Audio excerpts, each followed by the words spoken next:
Things like this never seem to amaze me. 3D print has grown tremendously over the past few years, and pretty much anything from clothes to cars to organs can be 3D printed.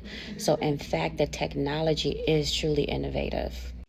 But 3D printing of food is nothing new. It is just becoming more mainstream because of supply chain issues, food shortages, and climate control issues.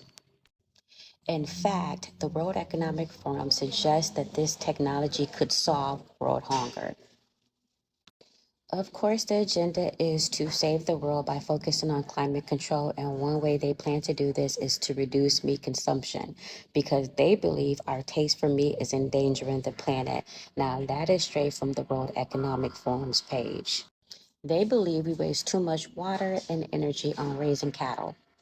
Now, I have my own opinion on things, and I'm sure animal activists and individuals who don't eat meat might feel that this is great. But I say, what are you going to do when they start doing this to your beloved fruits and vegetables? Because if they can do it to meat, they can surely do it to your food as well. But this issue is much bigger than meat consumption, as we all know. Look at what's going on in the Netherlands. The Dutch farmers have been protesting the government for months now over plans to cut in half their nitrogen emissions by 2030, which could roughly put 11,000 farmers out of business. Oh, and did I mention that this 3D food processing plant, or whatever you want to call it, is planning to move into the Netherlands? Sometimes you have to connect the dots in life. You just can't wait for people to connect the dots for you. So I'll leave you guys with this quote here.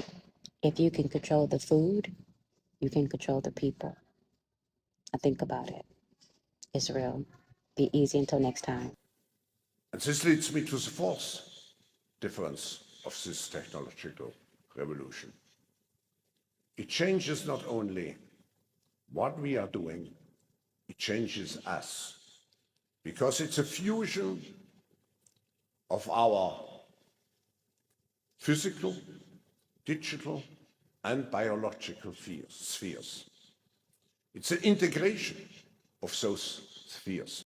Let me explain. The technology that we use daily, such as a Bluetooth, a smartwatch, or a phone, is an extension of us. And the fourth industrial revolution, which we are currently in, the vision is to implant that technology inside of us, fusing our physical with our digital. And the biological is referring to altering our genetics, the ability to pick and choose desirable characteristics. This is what National Geographic predicted Americans will look like in 2050, and it might not be because of interracial relationships, it might be because of gene sequencing. Think about it.